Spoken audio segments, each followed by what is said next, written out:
Bismillahirrahmanirrahim. Assalamu alaikum students. Today we are going to discuss the past papers or revision kit questions for group relief. सबसे पहला question है जून 2015 OT question. इसमें आपसे पूछा है कि भाई ये बताओ कि क्या 40 और 10 ये दो कंपनीज हैं, 40 और 10 ये दोनों ग्रुप बनाती हैं। 40 और 10 क्या ग्रुप क्रिएट करती हैं? तो हम देख लेते हैं। ग्रुप का पूछा है, कैपिटल गेन्स ग्रुप का नहीं पूछा है। तो ग्रुप रिलीफ का रूल क्या था कि ग्रुप रिलीफ या ग्रुप उसी को बोलते हैं जो 75% डायरेक्ट या इनडायरेक्ट होल्डिंग हो। कैपिटल गेन्स की बात नहीं हो रही, सिर्फ ग्रुप रिलीफ की। ग्रुप ऑफ कंपनीज डायरेक्ट और इनडायरेक्ट होल्डिंग 75%। ढूंढते हैं 40 किधर है, तो भाई 10 इधर है, 40 किधर है। तो अगर मैं इफेक्टिव होल्डिंग निकालू 90 इंटू 75 इंटू 70 तो ये 75% से कम ही हो जाएगी। तो आंसर क्या होगा कि जरा हम निकाल के देख भी लेते हैं ना कि भाई 0.9 मल्टीप्लाई बाय 0.75 मल्टीप्लाई 0.7, तो ये आ जाता है indirect holding. Indirect holding 47.25%। Group relief के लिए 75 होनी चाहिए, तो ये ग्रुप तो नहीं बन रहा।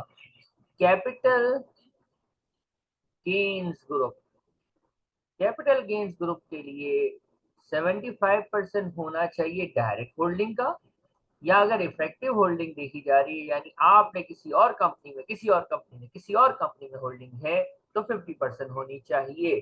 तो यहाँ पे आप देखें, दर होल्डिंग हमारी दूसरी में, दूसरी की तीसरी में, तीसरी की चौथी में, ये हमारी इफेक्टिव होल्डिंग कहलाती है। और इफेक्टिव भी 50 के नीचे है, तो ना कैपिटल गेन्स ग्रुप बनता है, ना चार्जेबल गेन ग्रुप बना, या ना ही नॉर्मल लॉस ग्रुप बना। तो answer is option D for duck. Next question is, ये बताइए कि कौन सी कंपनी में ट्रेडिंग लॉस सरेंडर हो सकता है। ट्रेडिंग लॉस सरेंडर का मतलब होता है group relief. Trading loss surrender का मतलब होता है कौन सी कंपनी अपने लॉसेस को दूसरी कंपनी को दे सकती है। ग्रुप रिलीफ 75% डायरेक्ट और इनडायरेक्ट होल्डिंग। ग्रुप रिलीफ क्या होता है वैसे? ट्रेडिंग लॉसेस को सरेंडर करना। डायरेक्ट और इनडायरेक्ट होल्डिंग 75% होना जरूरी है। आसान सा क्वेश्चन है लेकिन मैं फिर भी पूरा लिखता हूँ। कंप्यूटर है, कंप्यूटर लिमिटेड है, उसने चेयर में 75% होल्डिंग रखी हुई है। उसने बिन लिमिटेड में 100% होल्डिंग रखी हुई है, जबरदस्त। एंड 100% जो है वो इसमें होल्डिंग रखी हुई है पेपर में। और पेपर ने फर्दर कुछ किया है, क्या किया है? पेपर ने कार्डबोर्ड को खरीदा है जिसमें उसकी होल्डिंग है 75%। ये मैंने टेबल बना लिया। अब क्या हुआ? कंप्यूटर लिमिटेड को लॉस हुआ। आपने बताना है कि कौन सी कंपनी में कंप्यूटर जो है वो अपना लॉस क्या कर सकता है, सरेंडर कर सकता है। अब देखिएगा जरा, ये बिन की परसेंटेज 60 थी, मैं 60 कर देता हूँ, ठीक है। सबसे पहले 75% से कम वालों को तो बाहर कर दो, बिन गया बाहर। कार्डबोर्ड इनइफेक्टिव होल्डिंग है। इनइफेक्टिव होल्डिंग कैसे देखेंगे, यानी कंप्यूटर की कार्डबोर्ड में कितनी है, तो 100 इंटू 75 विच इज 75%। तो चलो भाई, कार्डबोर्ड तो समझ आ रही है। सबसे पहले हम देखते हैं चेयर। चेयर बिल्कुल सही जवाब, 75% होल्डिंग है, और कुछ बताया नहीं है चेयर के बारे में कि ये यूके है कि नहीं है। पेपर लिमिटेड होल्डिंग के हिसाब से ओके है, कार्डबोर्ड होल्डिंग के हिसाब से, इफेक्टिव होल्डिंग के हिसाब से ओके है, लेकिन कार्डबोर्ड तो चलो यूके की ही होगी, बताया नहीं है ना। लेकिन जो पेपर है उसके बारे में लिखा है कि सबके, लिखा हुआ है ना कि सारी कंपनी यूके की हैं सिवाय पेपर के। पेपर जो है वो क्या है, वो यूके रेजिडेंट नहीं है। तो भाई जो यूके रेजिडेंट नहीं होती वो कभी भी ग्रुप का हिस्सा नहीं होती। हम अपना लॉस सिर्फ यूके के यानी अपनों को में बांटते हैं, अपनों में, परायों में नहीं बांटते। ऑल दो परसेंटेज 75% से ज्यादा ही क्यों ना हो जाए। तो सर कार्डबोर्ड में क्यों दे दिया? तो बेटा कार्डबोर्ड जो है ना ये यूके कंपनी है, वो यूके कंपनी है। किसी फॉरेन कंपनी के थ्रू भी अगर यूके की कंपनी में इफेक्टिव होल्डिंग 75% हो जाए ना तब भी वो ग्रुप का हिस्सा होती है। तो इस क्वेश्चन का आंसर क्या हुआ? पिन नहीं है, पेपर नहीं है, चेयर है और कार्डबोर्ड है। नेक्स्ट क्वेश्चन ट्रिकी है, इसमें कोई नई बात भी सीखेंगे आप। A limited own 75% shares of birds, मैंने लिख दिया। 100% इन कोरेकल, मैंने लिख दिया। बर्ड्स ने ड्रू में 75% और कोरेकल ने 8 में 51% होल्ड किया है। कहता है कोरिकल तो है, अलोंग विथ कोरिकल इसके अलावा बताओ कि चार्जेबल गेन ग्रुप में कौन सी आएगी। कोरिकल तो है, तो कोरिकल तो है, कोरिकल तो है मान लो, इसके अलावा कौन सी आएगी? तो भाई देखते हैं। ए का बी में 75 है, कोरिकल 100% है, तो ठीक है। कोरिकल उन्होंने खुद ही लिख दिया है तो वो आंसर का पार्ट नहीं है लेकिन ऊपर लिखा हुआ है। तो ए के साथ बी है, सी है। ये तो डायरेक्ट होल्डिंग वाली कंपनीज है ना, डायरेक्ट होल्डिंग। डायरेक्ट होल्डिंग के लिए कितना परसेंट देखा जाता है? 75%। क्या देख रहे हैं हम? कौन सा ग्रुप बना रहे हैं? कैपिटल गेन्स ग्रुप बना रहे हैं, ठीक है। एबीसी तो हो गई। अब बारी है डी की, जरा ध्यान से देखना।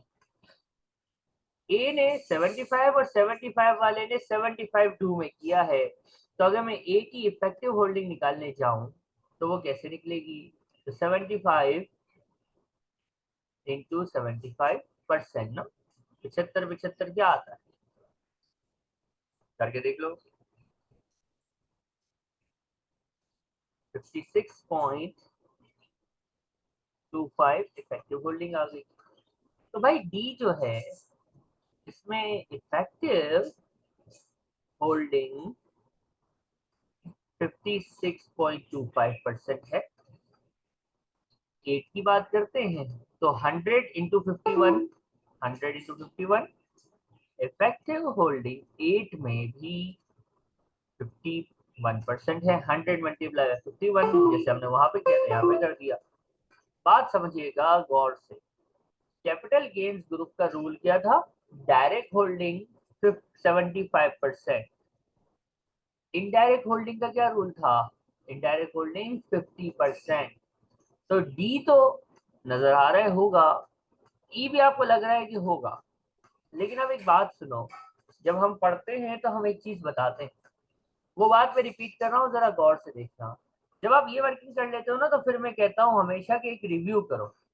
रिव्यू ये करो कि भाई ए जो है ना वो डी में डायरेक्टली इन्वॉल्व नहीं है, किसके थ्रू है? बर्ज के थ्रू। तो आप देखो बर्ज और डी का रिश्ता क्या है।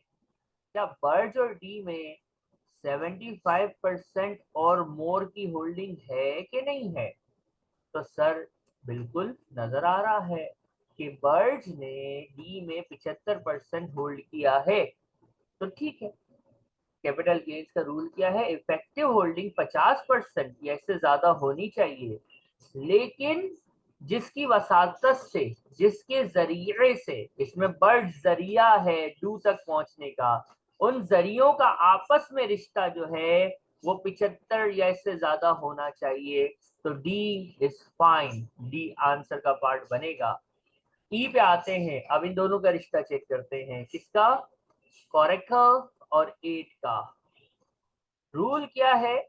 Effective 75 effective holding capital gains के लिए 50% या 50 से ज्यादा हो, वो तो दिख रही है। लेकिन जो कोरिकल और इसका रिश्ता है 75% और मोर, क्या यानी जिसके थ्रू, जिसकी वसातत से ए को 8 मिली वो थी कोरिकल।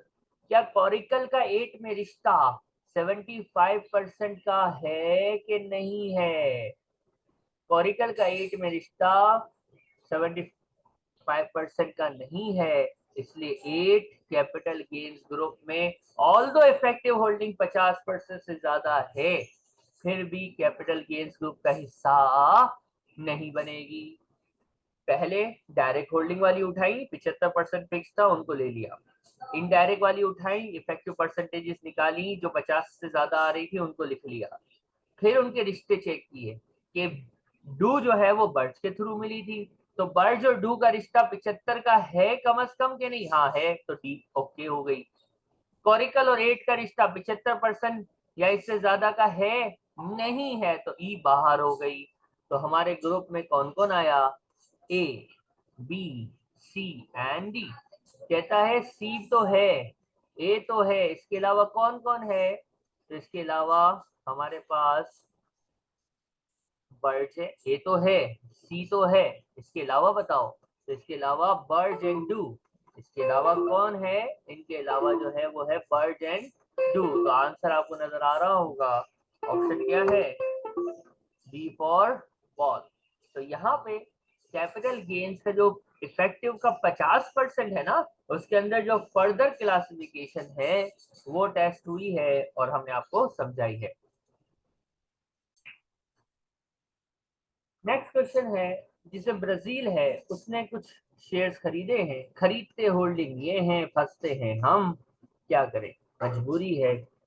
तो 100% होल्डिंग जर्मनी की, 75 हॉलैंड की, जर्मनी ने फिर 65 बेल्जियम में और 75 रशिया में परचेज किए। मैं इफेक्टिव होल्डिंग अगर पहले कैलकुलेट कर दूं तो 100 into 65 will be 65% effective holding, red colour से इफेक्टिव होल्डिंग लिखी जा रही है, और 75 इंटू 75 56 पॉइंट सम परसेंट बन गया।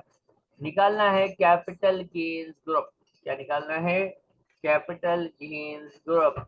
अब देखो जरा, कैपिटल गेन्स अभी लास्ट क्वेश्चन में ही सीखा है। सबसे पहले अपने आपको तरीका बताया, वही तरीका, डायरेक्ट होल्डिंग वाली कंपनी अलग कर लो। तो सर ब्राजील आ गई, जर्मनी, यूके रेजिडेंट ही है सारी कंपनियां, कोई बाहर की है ही नहीं, तो जर्मनी भी आ गई और हॉलैंड भी आ गई, क्योंकि डायरेक्ट होल्डिंग का रूल था 75% का। अब आते हैं इनडायरेक्ट वाले। इनडायरेक्ट का रूल है कम से कम 50% इफेक्टिव। तो अगर हम देखें तो इफेक्टिव बेल्जियम जो है, बेल्जियम जो है वो 65% और रशिया जो है वो 56%। दोनों इफेक्टिव होल्डिंग की कंडीशन को तो सेटिस्फाई कर रही हैं, लेकिन सिर्फ इफेक्टिव नहीं देखता, फिर रिश्तेदारी यानी किसके वास्ते से मिली थी। तो बेल्जियम में वास्ता था जर्मनी, तो क्या जर्मनी और बेल्जियम का रिश्ता 75% या इससे ज्यादा का है? नजर आ रहा है? क्या बेल्जियम और रशिया का रिश्ता 75 और मोर है? नहीं है, तो बेल्जियम को बोला हमने चल निकल। फिर हमने चेक किया हॉलैंड का रिश्ता किसके साथ? रशिया से, क्योंकि हॉलैंड के थ्रू हमें रशिया मिला था। तो 75% का रिश्तेदारी नजर आ रहा है, 75 या ज्यादा, तो हॉलैंड ने रशिया में 75% होल्ड किया है। तो बेल्जियम को छोड़ के सारी कंपनीज जो हैं वो कैपिटल गेन्स ग्रुप बना लेंगी, यानी अपना कैपिटल लॉस जो होगा वो आपस में शेयर कर लेंगी।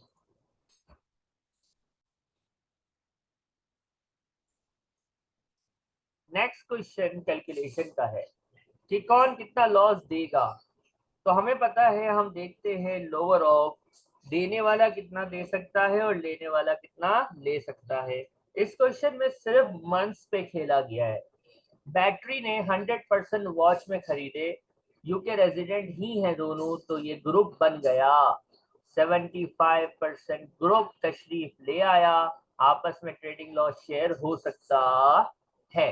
बात जरा समझिएगा, बात जरा समझिएगा कि भाईजान टीटीपी निकालें वॉच की। तो टीटीपी कैसे निकलती है? सर वॉच का हमारे पास ट्रेडिंग इनकम 50 है, प्रॉपर्टी इनकम 30 है, कोई क्यूसीडी व्यूसीडी ये वो नहीं है, तो वॉच की टीटीपी इज 80,000। बेहतरीन, वॉच की टीटीपी इज 80,000।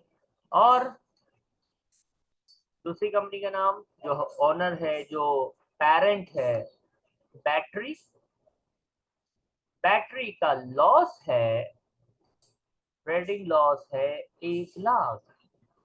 बैटरी कितना लॉस उधर देगा और टीटीपी और वॉच कितना लॉस लेगी, ये चेक करना हमें पता था है कि लोअर ऑफ करके करते हैं। क्या है पीरियड का चक्कर। आपका जो बैटरी है ना, बैटरी इसका ये जो लॉस है ना, ये ईयर एंड का है। ईयर एंड मतलब होता है 12 महीने। 12 महीने बोले तो 31 दिसंबर लिखा हुआ है ना 2023। तो शुरू कब हुआ होगा, 1 जनवरी 2023। मसला खराब कब हुआ, जब हमने इसका ईयर एंड या पीरियड एंड ढूंढा तो इसमें लिखा हुआ था कि भाई ये मार्च में एंड करता है और ये 6 महीने हैं। अल्लाह अकबर। तो जब ये 6 महीने की बात है तो इसका मतलब इसका पीरियड ऑफ अकाउंट पूरे साल का नहीं है। लॉस लेने वाला 6 महीने के पीरियड पे काम कर रहा है, लॉस देने वाला ईयर एंड पे काम कर रहा है। तो हाजा मुश्किल ज्यादा। इस मुश्किल को हम हल करेंगे। सबसे पहले तो ये सोचो ये शुरू कब हुआ होगा, 1 अक्टूबर 2022। 6 महीने ना, अक्टूबर नवंबर दिसंबर जनवरी फरवरी मार्च, और ये पूरा साल है। मैचिंग कराओ, मैचिंग मेरे दोस्त, मैचिंग करो। सबसे पहले हम देखते हैं कि भाई जो प्रॉफिट वाली है ना, उसमें इस पीरियड को कितना मैच कर सकते हैं। यानी अक्टूबर क्या लॉस वाली कंपनी के पीरियड में आता है, यानी इसका पीरियड है जनवरी से दिसंबर। मैच करो, क्या अक्टूबर नवंबर दिसंबर इसमें आता है, नहीं आता। सिर्फ कितने मंथ्स आते हैं, 3 मंथ्स। कितने मंथ्स आते हैं, सिर्फ 3 मंथ्स। कितने आते हैं, 3 मंथ्स। इसका मतलब ये है कि जो हम लॉस एक्सेप्ट कर सकते हैं ना, वो कितना कर सकते हैं, सिर्फ 3 महीने का। यानी 80,000 6 महीने का है, 3 महीने का हम एक्सेप्ट कर सकते हैं। कितना हो गया, आधा कर लो, 40,000। यानी ये जो कंपनी है, ये जो कंपनी है, ये कितना क्लेम कर सकती है, ये 40,000 का लॉस एक्सेप्ट कर सकती है। यानी number 1, claimant company can accept. तो अपने पीरियड के हिसाब से उसने देखा और उसने वर्किंग की और बोला भाई मैं तो 40,000 ले सकती हूँ, क्योंकि मेरा प्रॉफिट आपके पीरियड में सिर्फ 3 महीने बैठता है। उन्होंने कहा अच्छा, खैर ठीक है, लेकिन हम भी तो देखें हमारा क्या सेटिंग बनती है। यार हमारा भी जो है ना, जनवरी फरवरी मार्च, तुम में कितने मंथ बैठते हैं, सिर्फ 3 महीने, क्योंकि मार्च में तुम लोग ईयर एंड कर देते हो। तो लाख का मेरा लॉस है जो कि साल का है, 3 महीने के हिसाब से ये कितना बैठा मेरे दोस्तों, मेरे अजीज हम वतनों, कितना बैठा, कैलकुलेटर चलाओ ना, 25,000 बैठा। अरे वो लेना चाहती है 40,000 का लॉस, लेकिन जो सरेंडर है, सरेंडरिंग कंपनी है, सरेंडरिंग कंपनी कैन सरेंडर, इस पीरियड के हिसाब से वो कितना दे सकते हैं, 25,000। वो लेने के लिए तैयार है 40, वो देने के लिए तैयार हैं सिर्फ 25। टेक्स्ट से बोला दोनों की लड़ाई का हल हम देंगे कि इन दोनों आंसर में जो लोअर हो ना, जो लोअर हो ना, वो ही रिलीफ होगा और उतना ही लॉस आपस में छेड़ाछाड़ी यानी ट्रांसफर किया जाएगा। इसको देखिएगा, कोई सवाल है तो व्हाट्सएप पे जरूर पूछ लीजिएगा। नेक्स्ट क्वेश्चन इज कि एक कंपनी है जिसका नाम है एप्पल, 75% होल्डिंग है उसकी ग्रैप्स में, बहुत अच्छी बात है। और आपस में यानी 75% ग्रुप तो है ना, डायरेक्ट होल्डिंग है। एक कंपनी ने दूसरी कंपनी को साथ क्या हरकत की, 75% होल्डिंग वाली कंपनी के साथ एक नॉन करंट एसेट को ट्रांसफर किया। याद रखना, याद होगा, husband and wife, husband and wife आपस में कोई चीज शेयर करे तो वो एक ही यूनिट होता है, कोई सीजीटी अराइज नहीं होता, और जो हस्बैंड की कॉस्ट होती है वही वाइफ की कॉस्ट मानी जाती है। Same rule. 75% में देने वाले को आप समझ लो बेचारा शोहर, और जिसको गिफ्ट मिला है, जिसको ट्रांसफर हुआ है, वो है अमीर औरत यानी जोजाए मोहतरमा। तो जोजाए मोहतरमा को मिला यानी ग्रॉफ्स को मिला, तो भाई सीजीटी तो अराइज नहीं होगा। जो कॉस्ट होगी ना ए लिमिटेड की, वही कॉस्ट मानी जाएगी। किसके लिए? ग्रैब्स के लिए। और कंपनी में अगर कंपनी का सीजीटी पड़ा है, याद है, तो कंपनीज में हम कॉस्ट पे फोकस नहीं करते थे, इंडेक्स कॉस्ट पे फोकस करते थे। और इंडेक्स कॉस्ट होती है cost plus indexation allowance. Question में गौर से देखिए, ₹1,00,000 कॉस्ट है, 50,000 इंडेक्सेशन अलाउंस है, तो इंडेक्स कॉस्ट इज 1,50,000। यानी second member of the group जिसको एसेट मिला है, कोई सीजीटी नहीं आया, जो हस्बैंड यानी मेन कंपनी की ट्रांसफरर की कॉस्ट थी, वही कॉस्ट जिसको मिल रहा है उसके लिए ट्रीट कर ली गई। और ये इंडिविजुअल नहीं है, ये कंपनी है, तो जस्ट कॉस्ट नहीं, इंडेक्स कॉस्ट पे बात होगी। तो आंसर इज 1,50,000।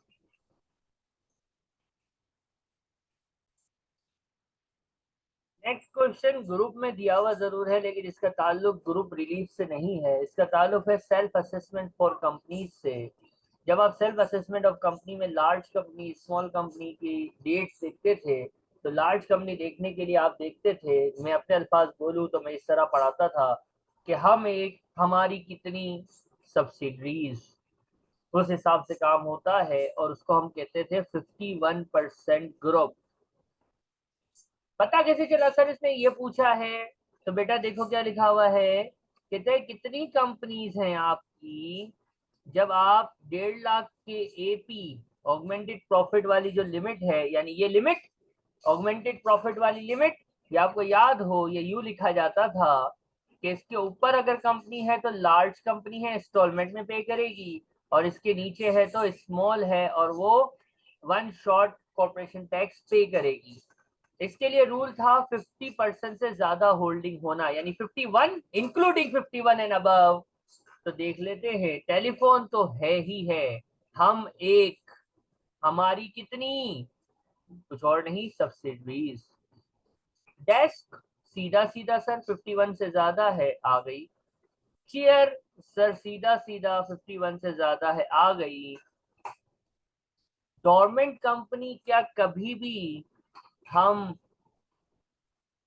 लेते थे कि नहीं लेते थे? ऑल तो मोर देन 50% है सर, आपने पढ़ाया है कि यहाँ पे जब आप सेल्फ असेसमेंट के लिए लार्ज और स्मॉल कंपनी के लिए हम एक, हमारी कितनी सब्सिडीज देखते हैं, तो गवर्नमेंट नहीं लेते, लेकिन ओवरसीज कंपनी लेते हो। ये बात जो बच्चे कंफ्यूज करते हैं, ग्रुप जो लॉसेस वाला ग्रुप है उसके अंदर ओवरसीज कंपनी नहीं आती, लेकिन जो आपका सेल्फ एडमिनिस्ट्रेशन फॉर कंपनी है उसमें ओवरसीज कंपनी अगर 51% या इससे ज्यादा वाली है तो वो आती है, तो विंडो आ जाएगी। और कर्टन, कर्टन के बारे में क्वेश्चन कहता है कि ये 1 जनवरी 2023 को, और हमारा ईयर एंड है मार्च 23, इसी साल एक्वायर है। बाकियों के बारे में लिखा हुआ है कि बाकी कंपनीज थ्रू आउट है, यानी पहले से खरीदी हुई हैं। हमें ये रूल भी याद आ रहा है, सेल्फ एडमिनिस्ट्रेशन फॉर कंपनी की वीडियो देख लेना अगर याद नहीं आ रहा तो, कि जो company during the year acquire की जाए, वो बोल दो वो 51% हो, फिर भी वो उस साल नहीं आती। ये कब से आना शुरू होगी? नेक्स्ट ईयर से। यानी अगर 2023 का हम चेक करेंगे ना कि कितने से डिवाइड करना है, अपर लिमिट ऑफ 15 लाख की, तो उधर 5 होगा, लेकिन जिस साल कंपनी खरीदी जाती है उस साल वो यहाँ पे नहीं आती। तो यहाँ पे हम एक हैं, हमारी एक दो तीन, हम एक हमारी तीन, मिलके हुए 4, ये लिमिट प्रोपोर्शनेट हो गई। आंसर है C for cat. This is a question relates to self administration for the company, purely self administration का क्वेश्चन था। इसका ग्रुप रिलीफ से कोई दूर दूर तक नाता रिश्ता ताल्लुक नहीं था, ठीक है। लेकिन आपकी बुक ने, आपकी किट ने इसको डाला है यहाँ, तो ठीक है, मसला क्या है। Next question, tax administration for company का क्वेश्चन है। ग्रुप में लिखा हुआ है लेकिन है टैक्स एडमिनिस्ट्रेशन का। कैसा है बताओ, वो लिमिट क्या होगी जिससे ऊपर जाने पे इंस्टॉलमेंट पे टैक्स पे करना पड़े। हमें पता है जो लार्ज कंपनीज होती हैं वो इंस्टॉलमेंट में पे करती है, और नॉर्मली जिनका ऑगमेंटेड प्रॉफिट एपी टीटीपी में डिविडेंड ऐड करते हैं तो ऑगमेंटेड प्रॉफिट आता है। ऑगमेंटेड प्रॉफिट 1.5 लाख से 15 लाख से ज्यादा हो वो लार्ज होती है, लेकिन ये 15 लाख हम एक और हमारी 51% ग्रुप से ये रिड्यूस होता है। देखो हम तो हैं, हम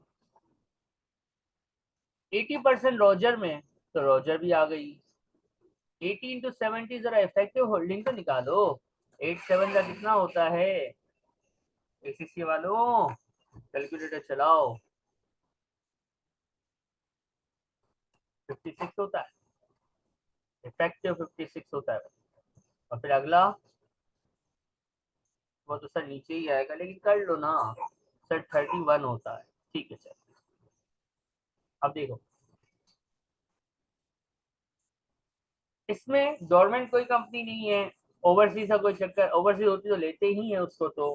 और बहुत सारी कंपनी बहुत सारे सालों से कोई इस साल खरीदी भी नहीं है, सिंपल है, एन आ गई, आर आ गई, ये 51 से ज्यादा है, तो राफेल भी आ गई, एंडी नहीं आएगी।